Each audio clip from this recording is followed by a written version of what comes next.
गुरुर्ब्रह्मा गुरुर्विष्णु गुरुर्देवो महेश्वरा गुरुर्साक्षात् परब्रह्म तस्मै श्री गुरुवे नमः।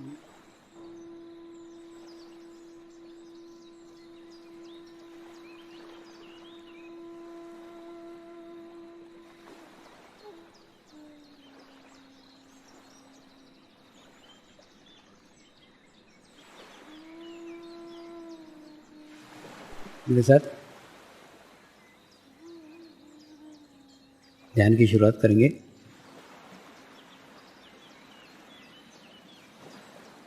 मैं एक पवित्र आत्मा हूँ। मैं एक शुद्ध आत्मा हूँ। मैं एक पवित्र आत्मा हूँ। मैं एक शुद्ध आत्मा हूँ। मैं एक पवित्र आत्मा हूँ। मैं एक शुद्ध आत्मा हूँ। गुरु मंत्र का उच्चारण करेंगे। ओम श्री शिवकृपानंद स्वामी नमो नमः। ओम श्री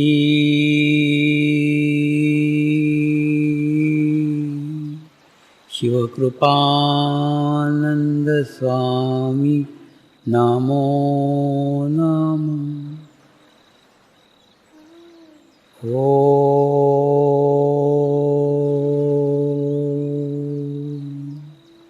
श्री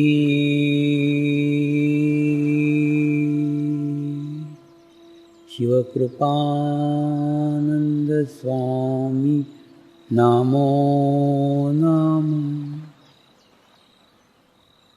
ओम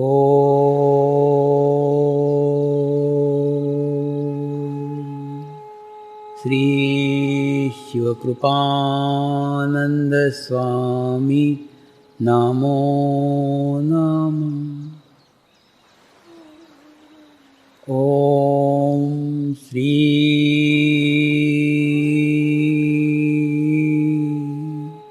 शिवकृपानंद स्वामी नमो नमः। ओम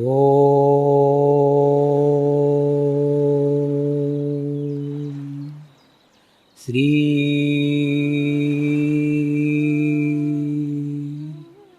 शिवकृपानंद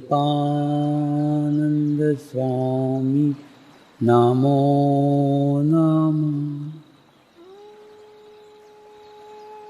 ओम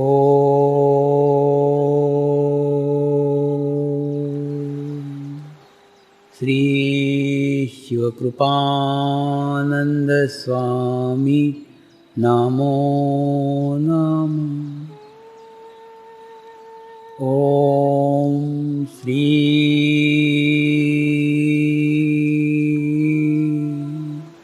शिवकृपानंद स्वामी नमो नमः। ओम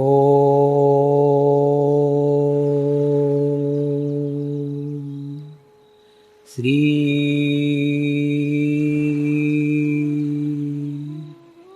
शिवकृपानंद स्वामी नमो नमः।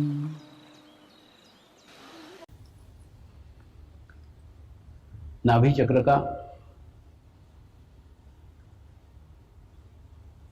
संबंध आपके सेटिस्फेक्शन से, आपकी तृप्ति से, आपके समाधान से।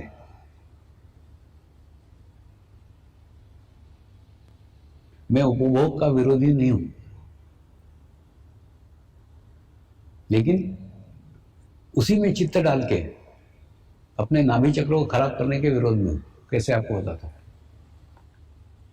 जैसे मेरे को कार खरीदना है, मेरे को कार खरीदना है, ऐसे 2 साल तक तुम सोच रहे हो, लेकिन कार नहीं ले पा रहे हो, तो उससे क्या होगा? तुम्हारे अंदर एक अतृप्ति निर्माण हो जाएगी, और 2 साल में अतृप्ति निर्माण होने के बाद में अतृप्ति का स्वभाव बन जाएगा। 2 साल बाद तुम मारुति कार खरीद भी लोगे तो भी तुमको लगेगा नहीं ये तो छोटी है, फिर और बड़ी होना चाहिए, बड़ी भी लोगे और बड़ी होना चाहिए, और बड़ी होना चाहिए।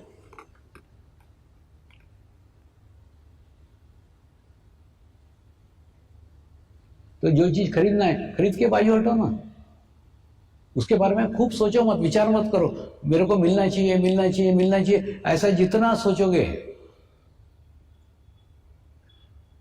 तुम्हारा नाभि चक्र उतना पकड़ेगा, नाभि चक्र जितना पकड़ेगा उसके दुष्परिणाम तुम्हारे नाभि चक्र पे आएंगे।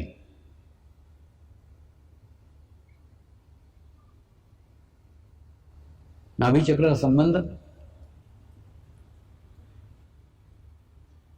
पति पत्नी के रिलेशंस के साथ भी है। कई पत्नियां मेरे को अपने पति की कंप्लेंट करते रहती है, पति ऐसा है, पति वैसा है। मैं उन पत्नियों को बोलता हूं तू उसको छोड़ दे, तू तेरा ध्यान कर, तू तेरा ध्यान करेगी वो ऑटोमेटिकली सुधर जाएगा। या कई लोग पत्नियों की शिकायत करते हैं, उनको बोलता हूं तू उधर चित्त मत डाले, उसको सुधारने में तेरे बिगड़ने के चांसेस है। तुम अपने पार्टनर को सुधारने का कोशिश ही मत करो, कोशिश करोगे तो तुम भी बिगड़ जाओगे। सबसे आसान तरीका है तुम ध्यान करो, मेडिटेशन करो। पति पत्नी का संबंध यूट्यूब तरीका है। साइंस के लैब में यूट्यूब रहती कि नहीं, उसके अंदर अगर 100 ग्राम पानी डालो तो 50 ग्राम पानी दूसरे ट्यूब में चला जाता है। तो उसी प्रकार से पति पत्नी का संबंध यूट्यूब जैसा है, एक का स्थिति हो गया तो दूसरे का स्थिति ऑटोमेटिकली हो जाएगा। तुम उसको सुधारने की कोशिश मत करो, अपने को सुधार लो, दूसरा सुधर जाएगा। कैसे? मैं आपको 2 उदाहरणों से समझाता हूं।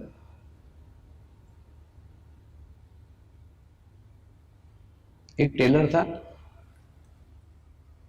उस टेलर की दुकान पे मैं कपड़े सिलवाने के लिए जाता था। ये पहले की बात है ना, अभी तो लोग लाके देते, जो कपड़े देते वो पहन लेता हूँ, अभी नहीं, पहले की बात। अभी तो सब कुछ भी नहीं है मेरा, लोग जो लाके देते वो पहन लेते। तो वो दुकान पे जाता था तो वहां पे उसकी स्त्री भी खड़ी रहती थी, उससे भी नमस्कार चमत्कार होता था। और उसके बाद में एक दिन वो सेंटर पे आई और आकर के रोने लग गई। मैंने बोला क्या हो गया? तो बोली, मैंने बोला तेरा पति तो कितना सज्जन है, एकदम सभ्य आदमी लगता है मेरे को तो। बोले स्वामी जी वो दिन में सज्जन है, रात में दुर्जन है। मैंने बोला क्या हो गया? अच्छा बोला तो है। बोले नहीं, रात को दारू पी करके आता है और घर में खूब भिंगाना करता है, ये फोड़ डाल, वो फोड़ डाल, वो तोड़ डाल, वो मारपीट करता मेरे साथ। तो क्या करूं, ये मेरी समस्या है। मैंने उसको कर, एक काम कर, तू नियमित ध्यान करना चालू कर दे, नियमित मेडिटेशन करना चालू कर दे, तेरी प्रॉब्लम दूर हो जाएगी। तो बोले मैं ध्यान करूंगी पति की शराब छूट जाएगी। मैंने क्या, बिल्कुल स्टैम्प पेपर पे लिख के देता हूँ, मेरे को छूट जाएगी।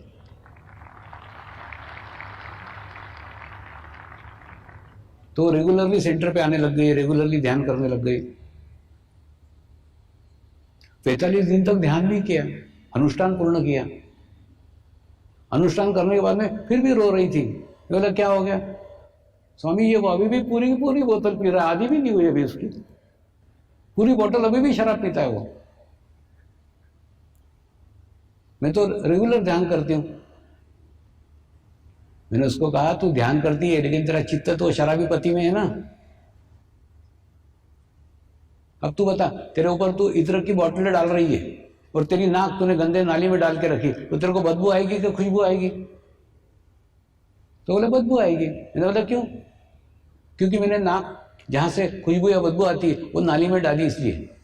बिल्कुल ठीक ऐसा ही 45 दिन के ध्यान करके तो अपने ऊपर अच्छा वाइब्रेशंस ले रही है, लेकिन तेरा चित्त कहाँ है, तेरा अटेंशन कहाँ है? वो शराबी पति में।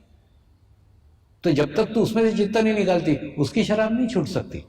फिर उसके कुछ समझ में आया, उसने पति में से चित्त निकाला और ध्यान करने लग गई, मेडिटेशन करने लग गई।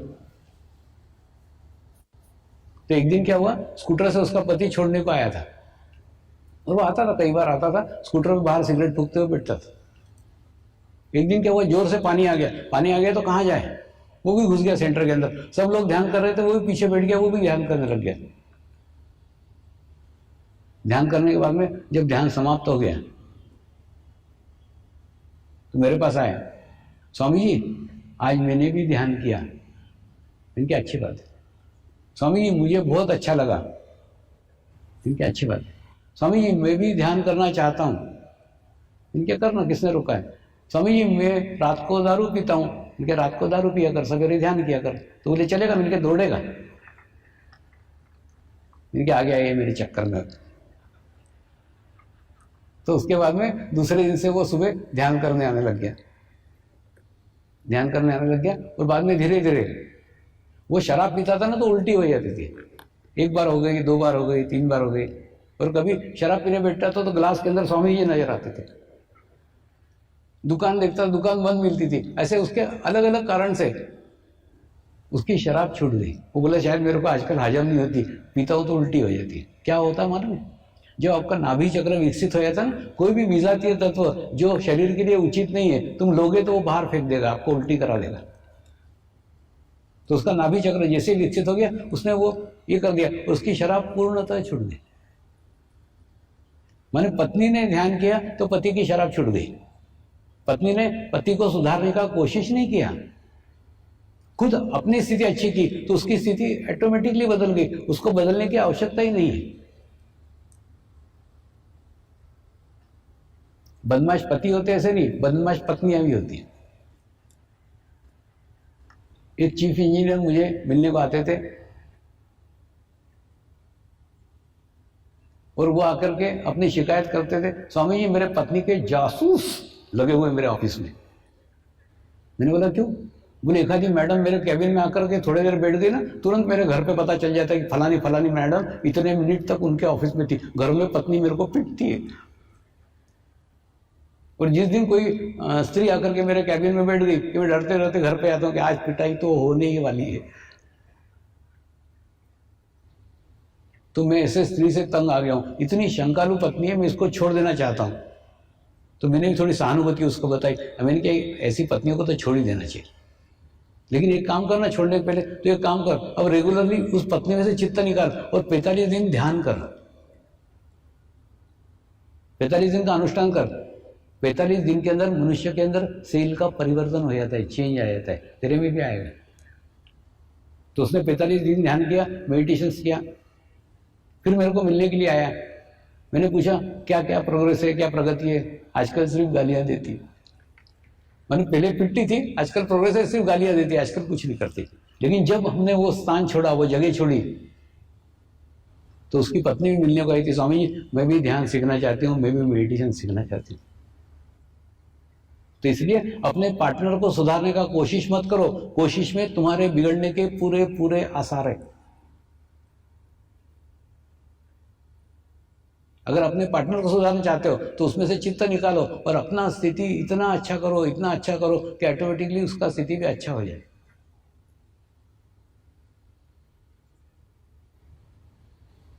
इन नाभि चक्र पे से याद आया, कई बार ना मैं मेरे गुरुओं से झगड़े करता हूं, खूब लड़ता हूं। एक दिन ऐसे ही खूब झगड़ा किया मैंने मेरे गुरुदेव को बोला, तुमने जो ज्ञान, तुमने जो नॉलेज मुझे दिया है, उसमें एक शब्द का हेर फेर न करते हुए वैसा का वैसा मैं समाज को दे रहा हूं। दे रहा हूं कि नहीं रहा हूं? बोले हाँ दे रहे। फिर जो प्रगति मेरी हो रही है वो मेरे साधकों की क्यों नहीं होती? या तो मैं बराबर नहीं दे रहा हूं तो वो मुझे बताओ कि मेरी गलती हो रही है, और अगर मैं बराबर दे रहा हूं, मेरी गलती नहीं है, तो फिर वो बताओ कि मेरे साधकों की प्रगति क्यों नहीं हो रही है। मेरे साधकों की वैसी प्रगति चाहिए जैसी मेरी हुई है।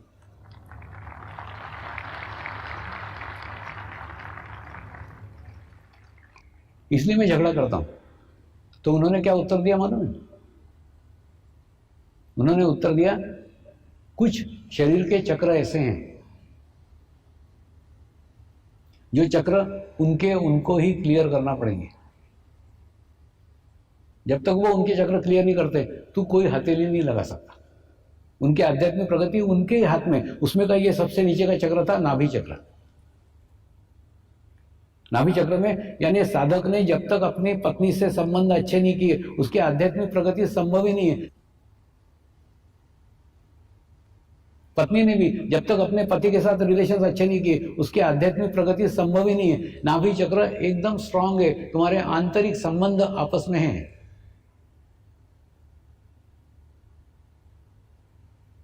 तुम्हारी आध्यात्मिक प्रगति उसके ऊपर डिपेंड है, तुम्हारा पत्नी के साथ कैसा रिलेशन है, पत्नी तुमसे खुश है कि नाराज है,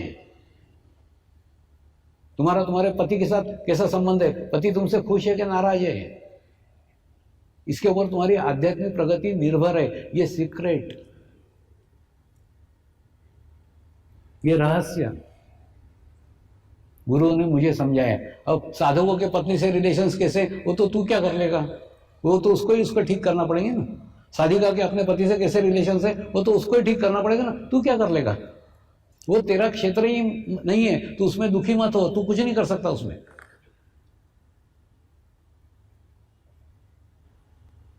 ऐसे ही दूसरा एक चक्र उन्होंने बताया, हृदय चक्र। हृदय चक्र संबंध तुम्हारे माँ और तुम्हारे बाप से।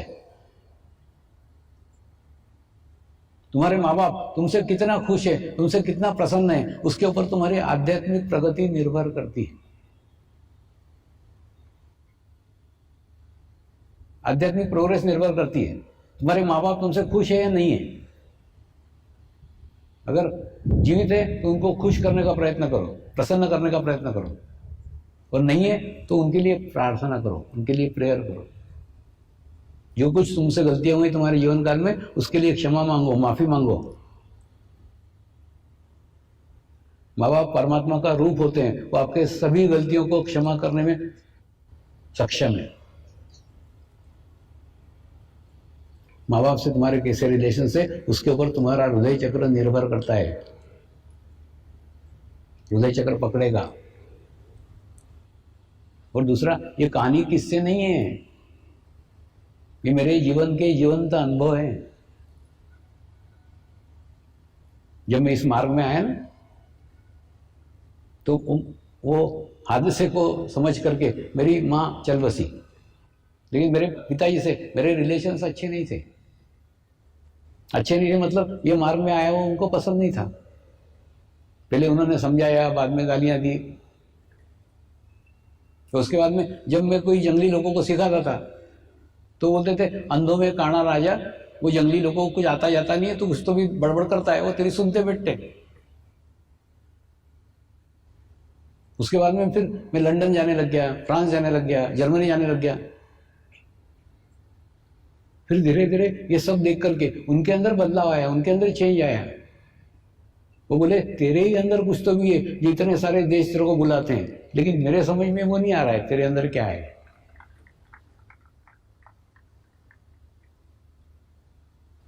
उनकी अभी 3 साल पहले मृत्यु हुई, लेकिन मृत्यु के 3 साल पहले स्थिति ये थी कि मैं उनको पिताजी करके नमस्कार करता था, वो गुरु करके मेरे को नमस्कार करते थे।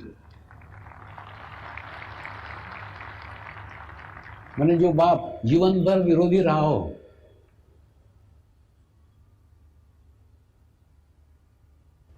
उन्होंने अंत समय में वो स्थिति प्राप्त कर ली थी, वो अवस्था प्राप्त कर ली थी। वो बोले, तूने बाप के रूप में मुझे नमस्कार किया, अब मैं गुरु के रूप में तुझे नमस्कार कर रहा हूँ। मेरे को नहीं समझ में आ रहा है तू क्या है क्या नहीं, मालूम नहीं, लेकिन कुछ तो ये जो मेरे समझ से परे है, मेरे नॉलेज से परे है, लेकिन इतना समझ में आ रहा है, दुनिया ऐसे ही तुझे नहीं बुलाती, कुछ तो भी तेरे अंदर है जो अलग है, अद्वितीय है। कई बार होते ना, कई घटनाएं होती थी, जैसे आजकल के बच्चों को पतंग उड़ाना नहीं आता, तो मेरे को वो बोलते थे, अरे उनको मालूम था मैं खूब पतंगबाजी करता था पहले, तो बोले अरे आजकल के औलादों को पतंग नहीं उड़ा के दिखा था जरा। तो मस्त मैदान में आकर के पतंग उड़ा के दिखा रहा था उनको, सब बच्चों को दिखा रहा था। लोग भी बोले क्या बुढ़ा पतंग उड़ा रहा है। और पिताजी मेरे को बोले, अब ये पतंग उड़ा रहा है, ये मेरा लड़का है या ये 2-2 लाख लोगों को शिविर में लोगों को प्रवचन देता है, वो मेरा लड़का है।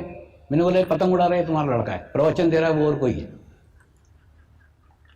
वो माध्यम है, किसी का लड़का ये तुम्हारा है, जो पतंग उड़ा रहे तुम्हारा लड़का है।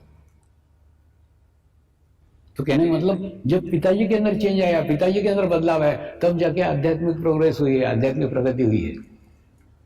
तो आप भी आपके माँ बाप से जब तक रिलेशंस अच्छे नहीं कर लेते, जब तक माँ बाप को खुश नहीं करते, माँ बाप को प्रसन्न नहीं करते, आपकी भी आध्यात्मिक प्रगति नहीं हो सकती। और तीसरा चक्र है विशुद्धि। विशुद्धि यश का स्थान है। तुम्हारे भाइयों से, तुम्हारे बहनों से रिलेशंस कैसे, उसके ऊपर तुम्हारी आध्यात्मिक प्रगति निर्भर है।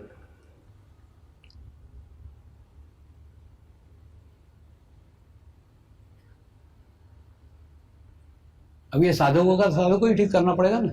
तुम्हारा पति पत्नी के रिलेशंस कैसे है, तुमको ठीक करना पड़ेगा। तुम्हारे माँ बाप से रिलेशंस कैसे है, तुमको ठीक करना पड़ेगा। तुमको तुम्हारे भाई बहनों से रिलेशंस कैसे है, ठीक करना पड़ेगा। मैंने भी मेरे जीवन में जब बहनों से रिलेशंस अच्छे किए, तब जाके आध्यात्मिक प्रगति हुई है। कई सालों तक कोई रिलेशंस नहीं थे। दूसरा, रिलेशन नहीं रखना भी खराब रिलेशंस के कैटेगरी में आता है। कैसे आता है? बहनें याद करती होगी ना कि अरे पहले अपन भाई के साथ कैसे बचपन में रहते थे, आजकल तो भाई चिट्ठी भी नहीं देता, पत्र भी नहीं बोलता, फोन भी नहीं करता। अच्छा, बहनों से रिलेशन अच्छे किए मतलब उनको समर्पण में लाया, ऐसा नहीं है। उनको जिस मार्ग का इच्छा थी, जिस मार्ग में इंटरेस्ट था, उस मार्ग के लिए उनको प्रोत्साहित किया, हेल्प किया, तो ऑटोमेटिकली उनसे रिलेशंस अच्छे हो गए। मेरे को भाई कोई है ही नहीं, तो बहनों से जब रिलेशन अच्छे हुए तब जाके आध्यात्मिक प्रगति हुई। ये जितने बातें बता रहा हूं ना, ये सब मेरे जीवन के जीवंत अनुभव है। कोई पुस्तक से पढ़ करके आपको नहीं बता, पुस्तकें पढ़ता ही नहीं।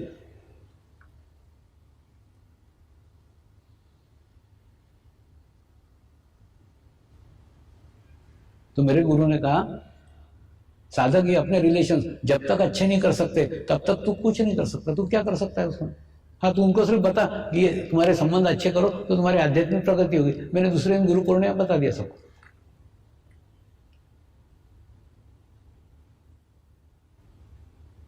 लेकिन मेरी शुद्ध इच्छा है, जैसी मेरी स्थिति है वैसी सबकी स्थिति हो।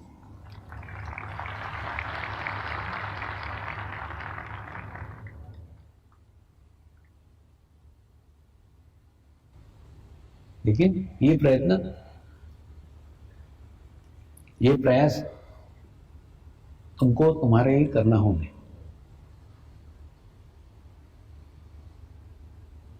दूसरा, आध्यात्मिक प्रगति के लिए हमारे भारतीय संस्कृति में कई ऐसे माध्यम दिए गए हैं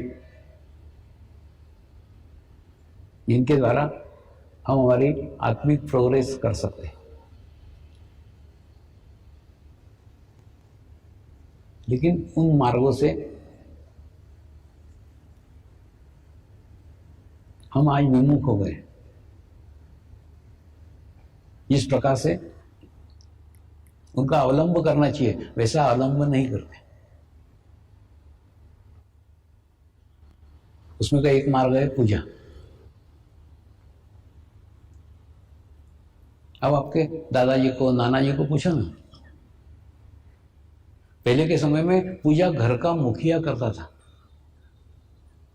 घर का जो प्रमुख व्यक्ति है वो पूजा करता था। लेकिन आजकल वो प्रमुख व्यक्ति को समय ही नहीं है, टाइम ही नहीं है। वो अपने धंधे में, अपने नौकरी में लगा रहता है, उसको पूजा करने को टाइम ही नहीं रहता। तो वो क्या करता है, पत्नी पे डाल देता है। पत्नी भी आजकल नौकरियां करने वाली है, उनको भी टाइम नहीं रहता है। वो क्या करती है, अपने कॉलेज जाने वाली लड़की के ऊपर डाल देती है, तू कर। कॉलेज जाने वाली लड़की को भी टाइम नहीं रहता, उसको बहुत दूर कॉलेज रहता है। वो अपने और छोटे जो 10वीं में भाई है उसके ऊपर डाल देती है कि तू पूजा कर। 10वीं वाला भाई, उसका अभ्यास रहता है, तो वो और छोटे अपने 5वीं वाले भाई के ऊपर डाल देता है कि तू पूजा कर। वास्तव में पूजा मन की एकाग्रता करने का माध्यम है। क्रमबद्ध तरीके से, लयबद्ध तरीके से पहले रेशमी वस्त्र पहनना और मन में भाव लाना कि मैं ये परमात्मा के लिए कर रहा हूं। फिर चंदन घिसना, और चंदन घिसते समय भी ये पूर्ण भाव रखना, ये मैं परमात्मा के लिए कर रहा हूं। फिर एक एक भगवान की मूर्ति को नीचे लाना, उसको पानी से नहलाना, दूध से नहलाना, फिर पानी से नहलाना, फिर पोंछना, फिर चंदन लगाना, हल्दी कुमकुम चलाना, फूल चढ़ाना, कपूर जलाना, अगरबत्ती जलाना, प्रसाद दिखाना, आखिरी में आरती करना, जय देव जय देव जय देव। यानी क्रमबद्ध तरीके से प्रार्थना करेंगे। हे परमात्मा, हम सभी पवित्र आत्माएं आपको हृदय से प्रार्थना करते हैं कि सारे विश्व में शांति हो, सारे विश्व के आत्माओं की आध्यात्मिक उन्नति हो एवं सर्वांगीण उन्नति हो। यही हम सब आत्माओं की शुद्ध इच्छा है। नमस्कार करेंगे।